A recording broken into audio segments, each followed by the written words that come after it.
사람은 우주 피조만물 가운데에 여러분이 헤아릴 수 없을 만큼 크고도 멋진 걸작품입니다. 그러면 그 주체자, 즉 절대적인 하나님이 계셔서 사람을 만들었다면 하나님 자신이 말하는 것, 보는 것, 느끼는 것을 사람이 모르게 만들 수 있겠습니까? 하나님을 작가로 비유해 봅시다. 작가는 마음으로 생각하고 머리로 구상하여 최고의 작품을 만들려고 합니다.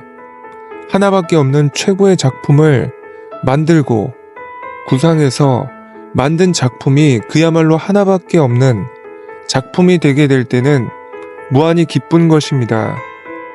만일 그 작품이 자기 생각보다도 더 멋지게 되었다 할 때 내가 생각한 것과 다르게 됐기에 깨트려 버린다 라며 깨트려 버리는 사람은 없을 것입니다. 자기가 생각한 것보다 더 잘 될 때는 자기 일생의 보물로 여기고 가나오나 놓아두고 자랑하고 싶은 것이 작가의 마음입니다. 인간이 그 이상의 것을 바라면 하나님도 그 이상의 것을 바라실 텐데 그렇게 인간을 지었다면 얼마나 멋지게 지었겠습니까? 여기에서 하나님도 인간을 최고의 걸작품으로 만들고 싶어 하지 않을 수 없었다는 결론을 내릴 수 있습니다. 우리 인체의 구조는 참 신비의 왕국입니다. 수많은 세포들이 개별적인 동시에 상응적인 관계를 중심 삼고 상층이 없이 협조적인 구성을 통해서 나라는 개인의 자유해방권을 형성하고 있다는 이 사실은 놀라운 것입니다. 방대한 세계가 유동하고 운동하는 것이 나 하나를 완성하기 위해서 라는 결론도 됩니다. 더 나아가서 하나님의 뜻을 이루기 위해서 움직인다는 결론이 나옵니다. 인간에게 제일 중요한 곳이 얼굴입니다. 얼굴 중에서도 제일 중요한 곳이 눈입니다. 이 눈을 중심 삼고 생각할 때 눈은 부모로부터 왔다고 할 수 있습니다. 그러면 그 부모의 눈은 어디서 왔습니까? 조상의 조상을 거슬러 올라가 최초의 인간인 아담 해와에게까지 가서 머무르게 됩니다. 그러면 최초의 그 눈이 태어날 때 태양이 있는 것을 알았겠습니까? 아무리 생각해도 알았다고 할 수 없습니다. 눈 자체는 복사열에 의해서 수분이 증발할 수 있는 이 지구라는 것을 알지 못했습니다. 그리고 눈썹은 눈에 먼지가 들어가는 것을 방지하기 위해서 있는데 눈썹 자체도 생겨날 때 공기 가운데 있는 먼지가 눈 속으로 들어가는 것을 막기 위해 생겨났다는 것을 알지 못했습니다.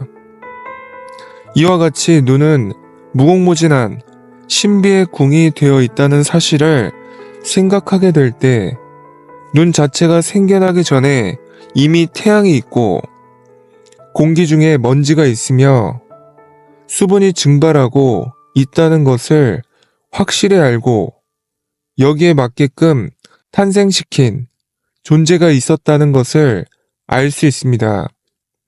그 탄생시킨 주체를 우리는 하나님이라고 합니다. 귀를 보면 귓바퀴가 앞을 향해 있습니다. 그렇지 않고 반대로 생겼다면 또 귓바퀴가 없다고 하면 어떻겠습니까? 앞에서 오는 소리가 그냥 휙 지나가 버리고 말 것입니다. 멀리서 말하는 것도 들을 수 없을 것입니다. 귀는 앞에서 나는 말소리를 받게 되어 있습니다. 왜냐? 상대와 마주보고 이야기를 하니까 그렇습니다. 뒤통수에다 대고 이야기하는 사람은 없습니다. 상대를 만나서 마주보고 이야기하니까 그렇게 생긴 것입니다.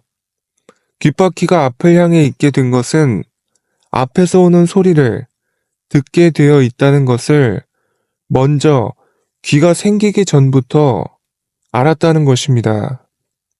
귓바퀴를 무엇 때문에 만들어 놨겠습니까? 그것은 공기가 가다가 거기에 걸려 화음이 되라고 그렇게 된 것입니다. 귀를 한번 잘 보세요.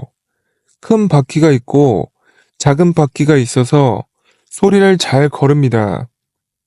큰 소리가 들려오면 이 큰 바퀴에서 그 소리를 슬쩍 죽여 놓습니다.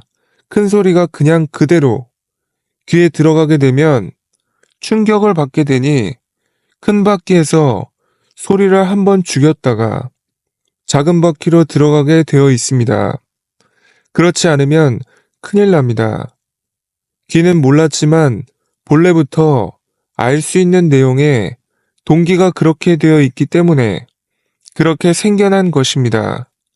그 누군가가 알았기 때문에 그렇게 만들었다는 것입니다.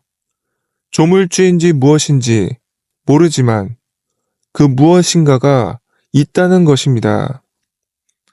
얼굴에 시커먼 눈썹이 붙어 있는 것을 볼 적마다 왜 이렇게 시커먼 것이 있지? 하면서 기분 나빠할지 모릅니다. 이것이 없으면 얼굴이 얼마나 희멀끔하고 좋겠습니까? 그런데 왜 이것을 붙여놨느냐? 사람들의 얼굴에 털이나 있으면 눈썹이 필요하겠습니까? 짐승들은 엎드려 기어 다니니까 눈썹이 필요 없습니다. 그래도 그 형태는 있습니다. 그러나 사람은 서서 다니니까 눈썹이 절대적으로 필요합니다. 눈썹이 나 있는 부위는 되게 살짝 높습니다. 눈썹 부위가 슬쩍 높아져서 산맥을 잘 이루고 있습니다. 그야말로 명당 중에서도 왕명당짜리입니다. 왜 이렇게 만들어졌겠습니까? 사람이 서서 다닌다는 것을 알았기 때문입니다. 사람이 기어 다닌다면 눈썹이 필요 없습니다. 정말 잘 붙어 있다는 것입니다.